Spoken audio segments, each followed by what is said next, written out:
There was a time when the Ottoman Empire did not look like a patient on the edge of death. It looked like geography itself. From the Danube to the Arabian deserts, from the Black Sea to the Red Sea, it sat across choke points, caravan routes, pilgrimage roads, and warm water dreams that had obsessed European courts for centuries.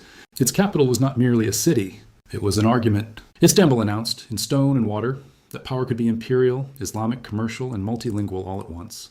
Ships crowded the Bosporus beneath palace walls. Tax caravans moved inland. Grain came out of the Balkans, silk from Anatolia, tobacco from Macedonia, dates from Mesopotamia. Diplomats bowed in rooms whose windows opened toward both Europe and Asia. Even in the 19th century, when European factories were remaking the balance of power, the empire still commanded immense territory, millions of subjects, and one of the most strategic positions on earth. And strategy can disguise weakness for a very long time. That was one of the Ottoman gift arts, the appearance of continuity. Dynasties survived by making crisis look administrative. Provinces were lost, but ceremonies continued. Armies stumbled, but titles remained magnificent. The court still knew how to dress decline in brocade. European statesmen kept calling it the sick man of Europe, but they said it carefully, because the sick man still controlled the straits, still sat next to Russia, still overlooked the road to India, and still possessed the Arab provinces that every ambitious power studied on maps after dinner. An empire does not have to be healthy to be coveted. It only has to be large. That is why the ending matters. Not because the Ottomans fell. Every empire falls. It matters because this one was not merely defeated in battle or eroded by time. It was itemized, measured, bonded, discounted, restructured. Its future was translated into ledgers in Paris and London, into prospectuses and coupon sheets, into guarantees on salt and tobacco and customs revenue. Then, once finance had done the patient work of turning sovereignty into paper, diplomacy and war arrived to finish the job with rulers and colored pencils. The strange thing is that none of this looked dramatic at first. It looked modern. Loans meant railways, ironclads, telegraphs, ports, roads, and the appearance, always the appearance, of keeping up. Men in frock coats said words like reform and stabilization. Banks presented themselves as technicians. Bondholders described themselves as injured innocents. European governments spoke the language of order. Ottoman officials spoke the language of necessity. Everybody, it seemed, was trying to save the empire. That was the sales pitch. The bill came later. By the time the bill arrived, it did not arrive as cannon fire. It arrived as a document. In December 1881, inside the machinery of imperial government, the Ottoman state accepted a settlement known as the Decree of Muharram. It was not a battlefield surrender. It was quieter than that, more civilized, if that is the word. On paper, the empire's crushing debt would be reduced. On paper, confidence would be restored. On paper, this was rescue. But look at what the decree actually handed over. The salt monopoly, the tobacco monopoly, stamp duties, the spirits tax, the fish tax, the silk tithe from certain districts, the tribute from Bulgaria, revenues from Eastern Rumelia, even the surplus from Cyprus. Everyday life was now collateral. Ordinary habits had become foreign security. Somewhere between a fisherman's catch, a smoker's packet, and a peasant's tax receipt, sovereignty had been sliced into collectible pieces. Historians like Edom Eldom and Murat Bertel would later treat that decree as a hinge in Ottoman history. They were right to do so, because once an empire signs away the revenue of daily life to satisfy distant creditors, what exactly is still its own? To understand how the Ottomans reached that table, you have to begin with arithmetic, because debt is one of the few historical forces that can sound boring while it is rearranging the world. The empire's first foreign loan came in 1854, during the Crimean War, when Britain and France supported the Ottomans against Russia. At first, the sum seemed manageable. A loan of £3 million in 1854, another £5 million in 1855. These were organized through houses like Dent, Palmer and Company, and the Rothschilds of London, and because the Ottomans were serving the strategic interests of major European allies, the terms were far kinder than what would come later. War had opened the door to foreign borrowing, but diplomacy made the first step look respectable. Respectability did not survive success. After the Crimean War, the empire remained under enormous pressure to modernize. Armies had to be re-equipped. Provincial administration had to be rationalized. Telegraph lines had to be built. Railways had to be extended. Palaces had to look imperial enough to reassure foreign observers and domestic rivals alike. Reform in the 19th century was not cheap, and it was rarely optional. If the Ottomans did not modernize, they risked military humiliation. If they did modernize, they needed money they did not have. That is the trap. Countries do not usually borrow because they are foolish. They borrow because the alternatives are also terrible. Then came the acceleration. According to Edom Eldom's work on Ottoman financial integration with Europe, between 1865 and 1870, the government contracted more than £86 million in nominal debt, more than twice what it had borrowed in the previous 11 years. But the crucial word there is nominal. Because of low issue prices, the Treasury received only about £41.9 million in actual cash, less than half the face value. The rest evaporated into discounts, commissions, conversions, fees, and the wonderfully sophisticated habit of letting desperate borrowers pay dearly for the privilege of calling it help. From 1871 to 1874, the Empire signed 5 more loans with a nominal value of £98.53 million and received roughly £49.19 million. It was the same magic trick over and over again. Ever larger debts, ever thinner real returns. Some of those loans were absurd, even by the standards of speculative finance. Eldon points to the 1870 lottery loan arranged by Baron Hirsch, issued at 32 proof 125%. That number deserves to be read slowly. Not 32% interest, 32% issue price. A state desperate for money accepted a gigantic nominal burden, while receiving barely a third of it in usable funds. This is not modernization finance in the romantic sense. This is a borrower selling tomorrow at a discount because today has become unbearable. By 1865, annual charges on the foreign debt stood at about £2.25 million. By the mid-1870s, they had risen to $12 million. Ottoman annual revenue was around $22 million. In other words, roughly 55% of the empire's income was being devoured by debt service, more than half. Before school, before soldiers' pay, before provincial repairs, before drought relief, before governance itself, the coupons wanted feeding. Britannica's summary of the 1875 crisis puts it bluntly. Annual interest and amortization payments were more than half of national revenue, and the government could meet only about half of its annual obligation. That is not a budget under stress. That is a state entering the financial version of suffocation. And just as the numbers became impossible, the world turned hostile. The global financial crisis of 1873 tightened credit. Drought in 1873 and floods in 1874 brought real suffering inside the empire, especially among peasants who did not read London prospectuses, but would pay for them anyway. Bosnia and Herzegovina erupted in 1875. Bulgaria exploded in 1876. Serbia and Montenegro went to war with the Ottomans. Russia watched, waited, then intervened. At the center, politics became feverish. Sultan Abdulaziz was deposed in 1876. Murad V briefly replaced him, then collapsed. Midat Pasha tried constitutional rescue. Abdul Hamid II emerged onto the throne with a crown already ringed by bankruptcy, rebellion, and invasion. In October 1875, the empire effectively suspended payments on its foreign debt. Different contemporary calculations produced different totals, and David A. Stoltz has shown just how political those calculations became, but the magnitude was unmistakable. Nominal debt hovered around 190 to 200 million pounds. Some estimates ran higher, above 214 million. It was enough to terrify markets, enrage bondholders, and convince Europeans that Ottoman finances must not be left to Ottoman discretion. The argument would become familiar in later centuries. The debtor is too important to be allowed freedom. The investor is too exposed to be denied supervision. Rescue, therefore, requires intrusion. The language is polite. The meaning is conquest by accounting. At first glance, the institution meant to prevent this should have been the Imperial Ottoman Bank. Created out of the Ottoman Bank and reorganized in 1863, it looked like a modern solution, a state-linked financial institution with note-issuing privileges and an international profile. But, as Eldon stresses, its actual leverage over government spending was limited. It could cashier, advise, and sometimes preempt, but it could not force fiscal discipline on a regime balancing war, prestige, reform, and survival.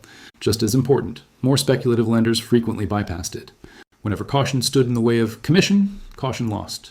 This too is part of the story. European capital was not a single disciplined machine. It was a quarrelsome crowd with flags. That matters. Because there is a temptation to tell this story as if Europe moved like one sinister mind. It did not. British interests diverged from French ones. German bankers entered later with different ambitions. Bondholders bickered among themselves. Banks protected their own positions. Governments used creditor outrage when it suited them and ignored it when geopolitical priorities changed. As Murat Bertel argues, Western capitalism was not monolithic. Unfortunately for the Ottomans, divided vultures can still finish the carcass. The man who inherited this landscape, Abdul Hamid II, is one of those figures who seems to have been designed by history to resist simplification. He was not the kind of ruler who dazzled Europe by trying to imitate it. He was quieter, more suspicious, more inward. Born in 1842, the son of Sultan Abdul Hamid I, he grew up in a court shaped by reform and insecurity. His mother died when he was young. He learned early that palace life rewarded caution more than confidence. Later accounts would linger on his habits, his attention to detail, his interest in carpentry, his patience, his intelligence, his paranoia. Paranoia, to be fair, is often just realism with worse public relations.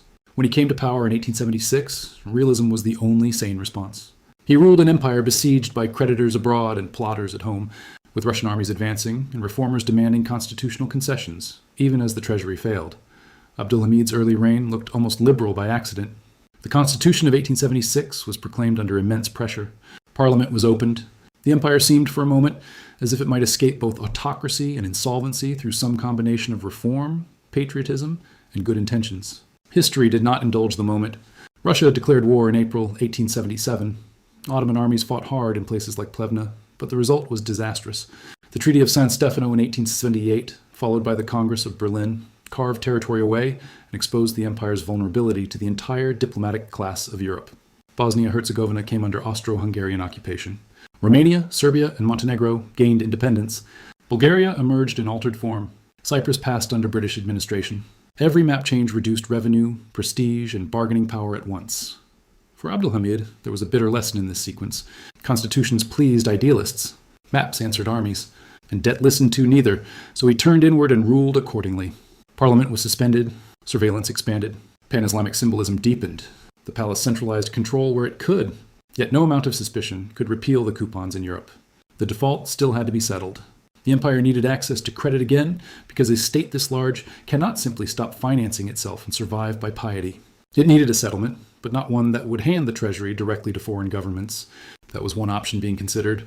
It is a remarkable detail of the era that a humiliating compromise could count as a victory if the alternative was even more humiliating. That is what makes the negotiations leading to the Decree of Muharram so important.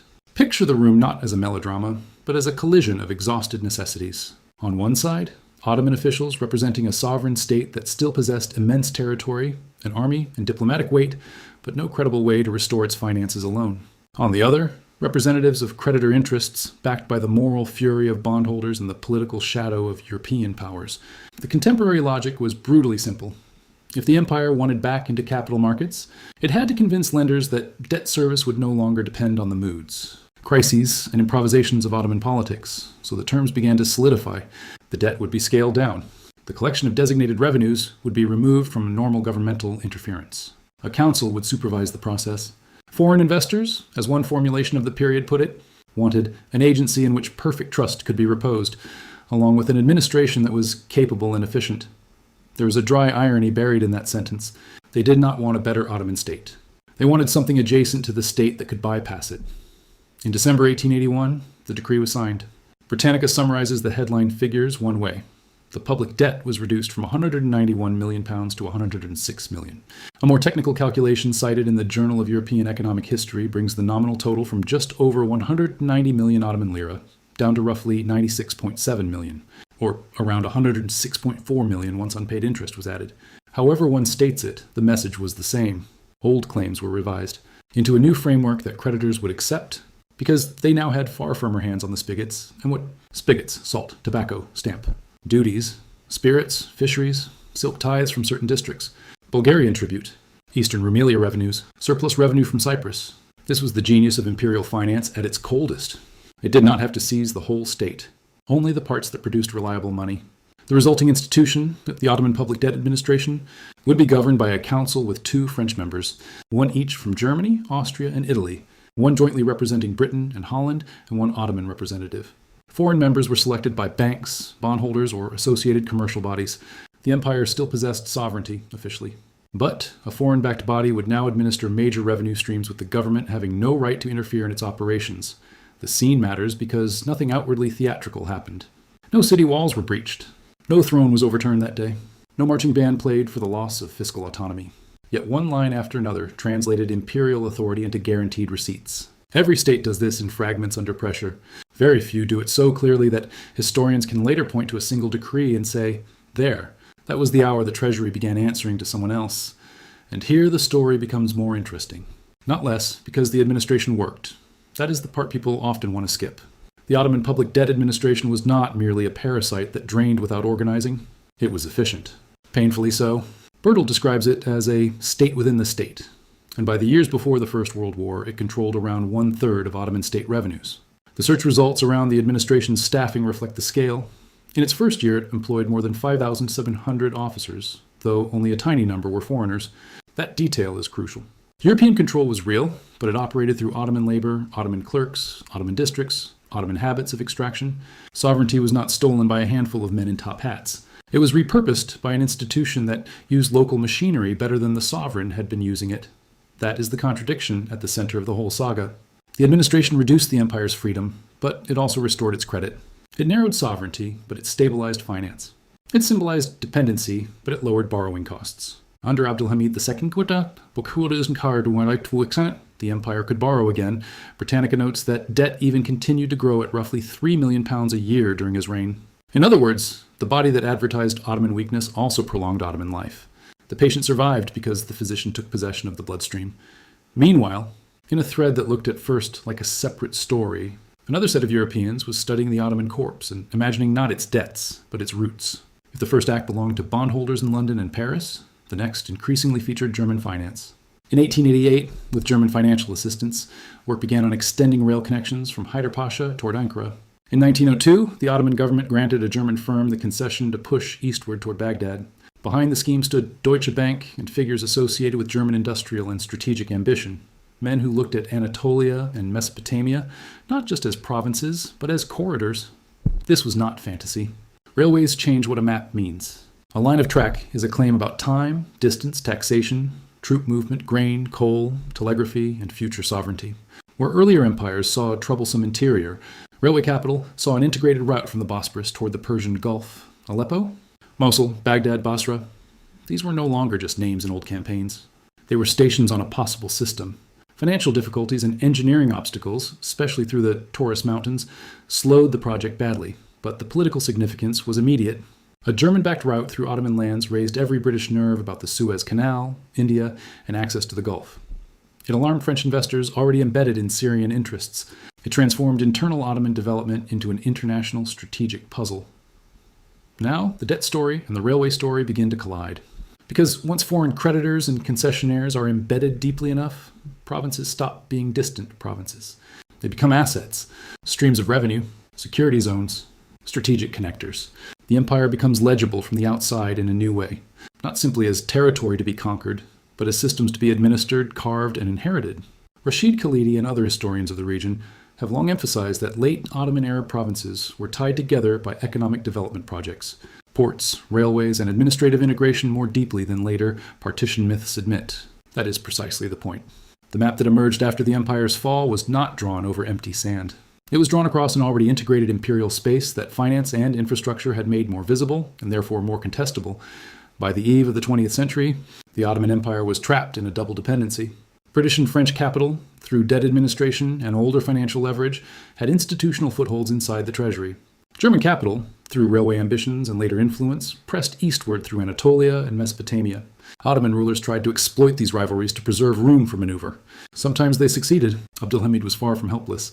He understood that if Britain, France, Germany, Austria-Hungary, Russia, and Italy all wanted something slightly different, the empire could survive by balancing their appetites against one another.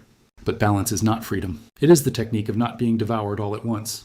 Then war returned, which is what always happens when too many great powers insist they are only protecting legitimate interests. During the First World War, the Ottoman Empire joined the Central Powers, and the paper disputes of the previous decades were suddenly backed by armies on every front. The British moved in Mesopotamia. The French watched Syria. Russia pressed eastern Anatolia before collapsing in revolution. Arab politics, long managed within the empire's structure, were pulled into imperial wartime bargaining. And here the deepest contradiction of all emerged. Britain was making promises in different directions at the same time. To the French, it negotiated the secret Sykes-Picot Agreement of 1916. To Sharif Hussein of Mecca, through the Hussein-McMahon correspondence, it encouraged expectations of Arab independence. Later, through the Balfour Declaration, it would encourage a national home for the Jewish people in Palestine. Same war, same empire. Multiple futures, sold in overlapping language. This is the moment when the title of our story stops sounding like hyperbole. Because by 1916, when Sir Mark Sykes and François-Georges Picot worked through the dismemberment of Ottoman Arab lands, they were not inventing imperial partition from nothing. They were inheriting decades of financial penetration, concession politics, administrative surveys, and strategic competition rooted in the empire's fiscal weakness. Britannica's outline of Sykes-Picot is clinical enough to be chilling. Britain and France, with Russia's assent, planned for the division of Ottoman-held Syria, Iraq, Lebanon, and Palestine into areas of direct control and influence. France would take the Syrian littoral and inland spheres, reaching toward places like Aleppo, Urfa, Mardin, and Mosul. Britain would take southern Mesopotamia, including Baghdad, plus Haifa and Acre. Palestine would be internationalized. Arab statehood, if permitted, would exist under imperial shadows. Notice what has happened. The same powers that once arrived as creditors and protectors of order are now discussing imperial inheritance. The same empire once pressured to service debt responsibly is now treated as future acreage. The same modernizing instruments, loans, railways, monopolies, revenue guarantees, have not merely extracted wealth. They have made partition practical, and yet even here caution is necessary. It would be lazy to say that European banks sat in a room and directly drew the borders of today's Middle East. They did not. Diplomats did that, soldiers enforced it, and local actors resisted, adapted, negotiated, and sometimes embraced parts of the new order for their own reasons. But it would be equally naive to pretend the financial story is separate. Debt weakened sovereignty. Debt invited supervision. Supervision expanded foreign institutional presence. Foreign institutional presence deepened strategic claims. Strategic claims shaped wartime bargains. By the time the lines hardened into mandates, the region had already been entered through the counting house. The cost of that chain reaction cannot be measured only in bond yields. The Ottoman Empire did not collapse in 1881. It limped on, adapted, fought, borrowed, centralized, modernized in patches, and then entered the furnace of total war. But when the war ended, the old imperial space was broken into mandates that became Iraq, Syria, Lebanon, Transjordan, and the political framework of Palestine. At San Remo in 1920, the victorious powers translated wartime understandings into League of Nations arrangements. Those borders did not simply organize administration. They sliced through older social and economic geographies. Kurds were distributed across multiple states. Arab provinces, once linked within imperial structures, were reorganized under British and French priorities. In Iraq, British state-building fused Basra, Baghdad, and Mosul into a kingdom whose internal contradictions would outlive every mandatory official. In Syria and Lebanon, French rule managed diversity by division and coercion. In Palestine, contradictory imperial promises set the stage for one of the most enduring and explosive conflicts of the modern world. These were not abstract cartographic inconveniences. They became rebellions, coups, expulsions, insurgencies, minority crises, border wars, and political mythologies that survived because the structures beneath them were never fully settled. Even the debt had a long afterlife. The Ottoman public debt did not vanish with the empire in 1922. Its obligations were apportioned among successor states, and the Republic of Turkey continued making payments on portions of the old debt until 1954. Think about that for a moment. The empire that had defaulted in 1875 was gone. The Sultanate was gone. The mandates had risen and changed form. Entire generations had lived and died, and the paper still wanted its due. That is what financial power does when it outlasts flags. It waits. I want to be careful here, because this is the point where bad history usually starts to grin. The tabloid version of this story says the Ottomans were innocents, European bankers were puppet masters, and the modern Middle East is the product of one gigantic hidden plot. It is a satisfying story. It is also not quite true. The Ottoman state borrowed because its rulers wanted to modernize, arm, centralize, and survive in a brutal century. Some of that borrowed money built real things. Telegraph lines were not imaginary. Railways were not imaginary. Administrative reform was not imaginary. Nor was every creditor simply an instrument of a national master plan. Bondholders, merchant banks, state banks, and governments often fought among themselves. As Bertel argues, foreign financial control was in part a consequence of Ottoman institutional weakness, not simply its cause. As Adam Eldam shows, the debt spiral was worsened by speculative issuance, short-term fixes, and structural desperation, not by one master switch pulled in London. And as historians such as Eugene Rogan and James Barr remind us in different ways, the partition of the Ottoman Arab provinces came out of war, imperial rivalry, local nationalism, strategic anxiety, and improvisation, as much as from any single document. There was no one villain. That would almost be comforting. There was a system of pressures, and too many intelligent men profited from pretending their own role was technical. But if complexity matters, so does moral clarity. An empire was coaxed into financing survival on terms that made survival more expensive. Foreign supervision was sold as neutral competence, even as it redistributed power. Strategic investment was framed as development, even as it prepared the ground for post-war claims. That is not conspiracy. That is how power usually works when it wears a necktie, quietly, respectably, with paperwork, and that may be the most unsettling lesson in all of this. People imagine the fall of great powers as something cinematic, a charge, an explosion, a palace in flames. Sometimes it is. More often, decline enters through accounting, through obligations rolled over because there is no alternative, through small concessions that feel temporary, through outside experts who promise discipline but accumulate authority, through elites who know the terms are bad and sign anyway because all the other terms are worse. Empires do not always lose themselves in a single catastrophe. Sometimes they lease themselves away line by line, tax by tax, district by district, until the map still looks familiar, but the decisions no longer belong to those living on it. The Ottoman story endures because it is not really about the Ottomans alone.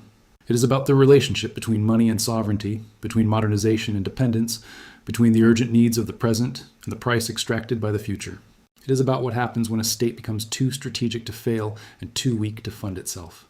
At that point, financiers call it risk, diplomats call it stability, and ordinary people discover that somebody far away now has an interest in their salt, their tobacco, their road, their port, their river, their vote, their border, their tomorrow. So, if one sheet of paper in 1881 could help explain why later states were built on such uneasy foundations, maybe the deeper question is not why the Ottoman Empire fell. Empires always find a way to disappoint themselves. The deeper question is why the language of rescue so often sounds like ownership by the end. If this story changed the way you think about debt, empire, and the borders that still shape the headlines, leave the word ledger in the comments. Not because history can be reduced to a ledger, but because too often that is where it begins. And if you want more histories of the moments when elegant finance quietly rearranged entire civilizations, stay with this channel. The paperwork is never just paperwork.